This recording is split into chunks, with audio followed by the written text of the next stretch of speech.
Rogue, what is this funny thing? It kind of looks like an instrument. Fighter, that's a bow. You use it to shoot things at people. Oh, like hammers! Yes, like hammers. I probably shouldn't mess with it anyway. I'm better with swords. Oh. Well now, I'm legendary.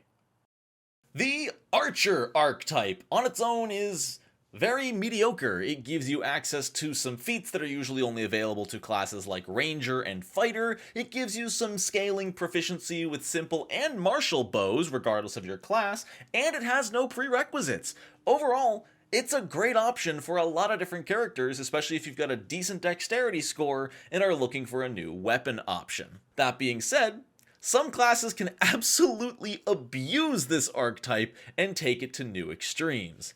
Howdy, my name is Nonat, and welcome to the deep dive into the Archer archetype for Pathfinder 2e.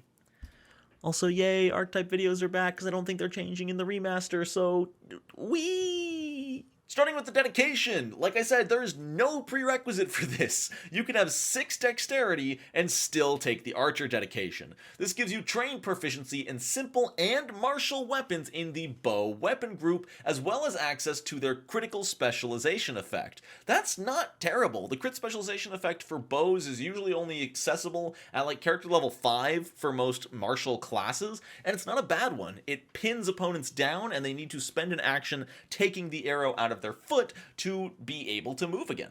Not bad. Now, this also applies to more than just short bows and long bows, because crossbows are also considered bow weapons. So I don't know why you would ever need to take this, because all crossbows are simple weapons.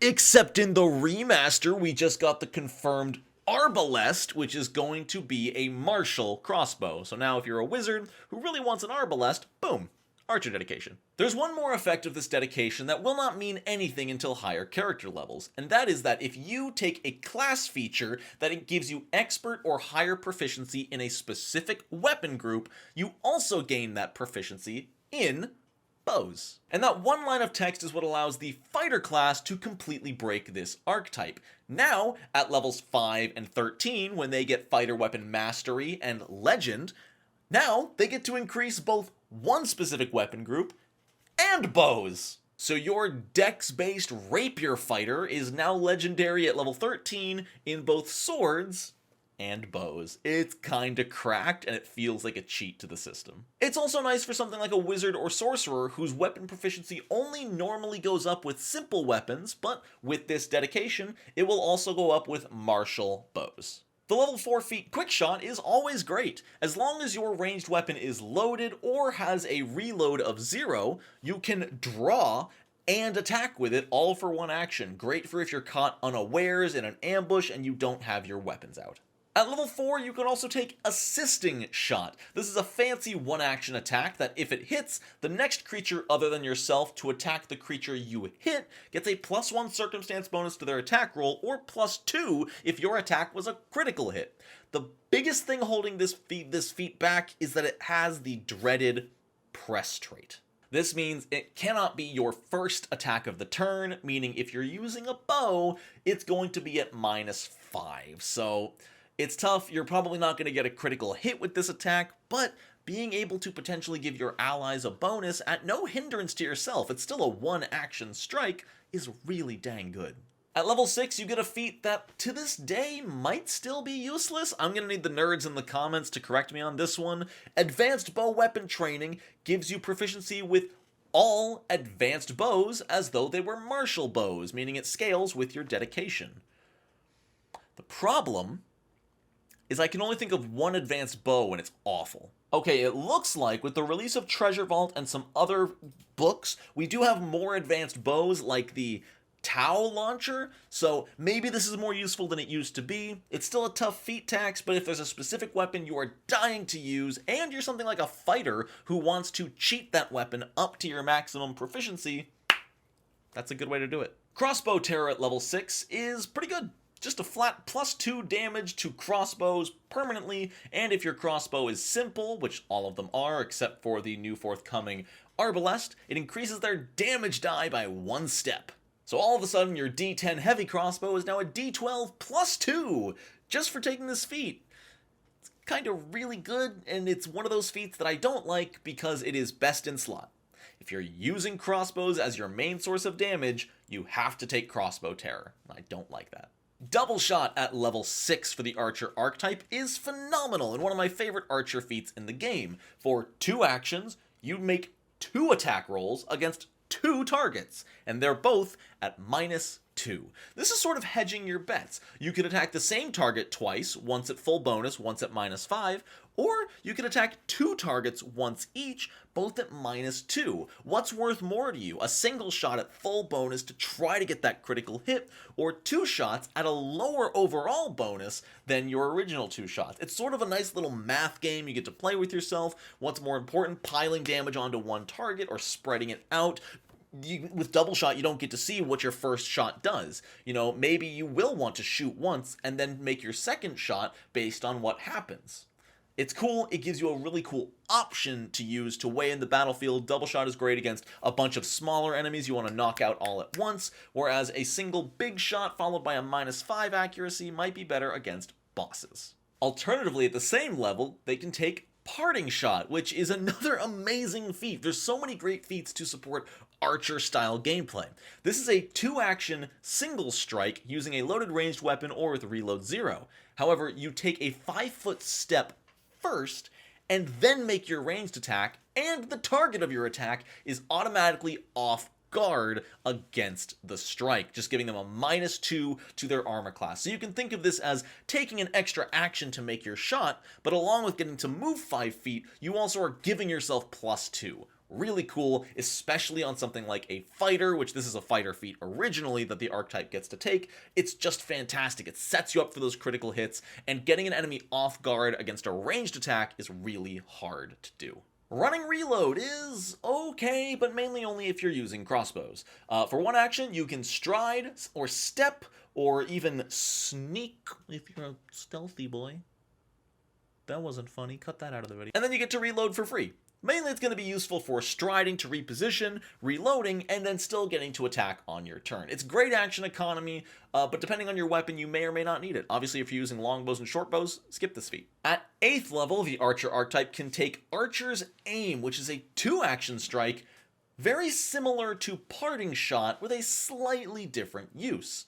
For 2 actions, you make the strike, and you get a +2 circumstance bonus to the attack roll.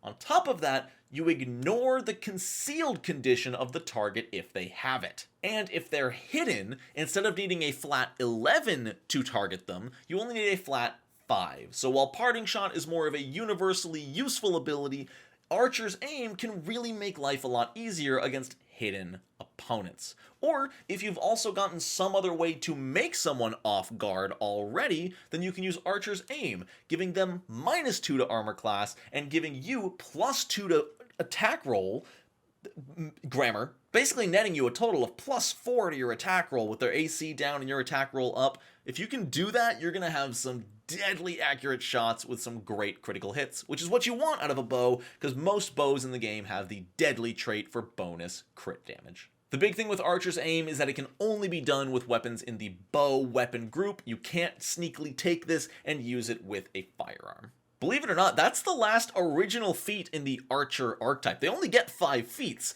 Really, a lot of the stuff that makes the Archer archetype great are in these additional feats, which we're going to finish going over now, like Triple Shot. Now, Triple Shot has a subtle upgrade to Double Shot that I had never read before. I've been playing this game for 3 years. I'm still learning things in the core rulebook.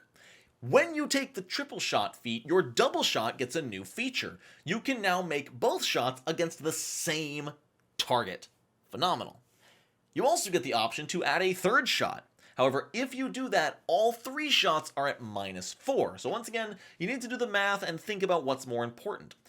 3 shots, all at -4, or a shot at full bonus, a shot at -5, and a shot at -10.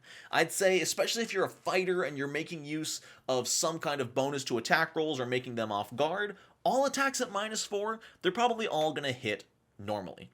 Whereas a normal set of 3 attacks is probably going to be a critical hit, maybe a normal hit, and a miss. So, gauge your preferences.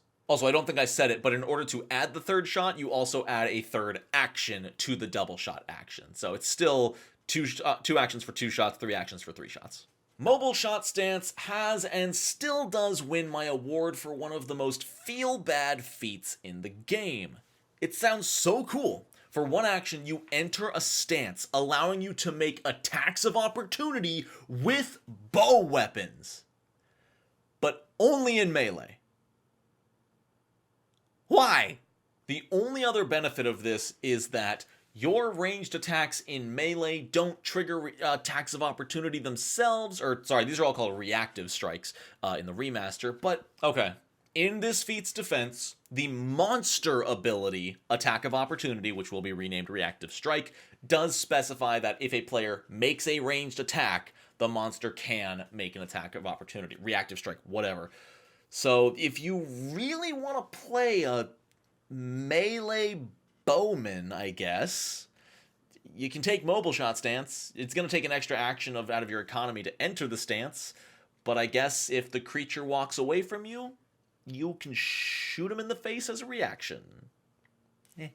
And finally, at level 18, the Archer archetype gets its final feat, MultiShot Stance, which is fantastic. You do need to have taken double shot, triple shot, and MultiShot Stance, but once you have this, you can spend an action to enter the stance, and this cuts the penalty of double and triple shot in half. If you now make 2 double shots, they are only at -1 accuracy. If you make 3 triple shots, they're only at -2 instead of -4. That's where the power is at with this. You enter your MultiShot Stance, and on your turn, you're making 3 attacks, all at -2 on your turn. Phenomenal. The biggest drawback to this, and I hate it because this is a level 16 feat on its own, 18 for the Archer archetype, if you move from your current position, you end the stance.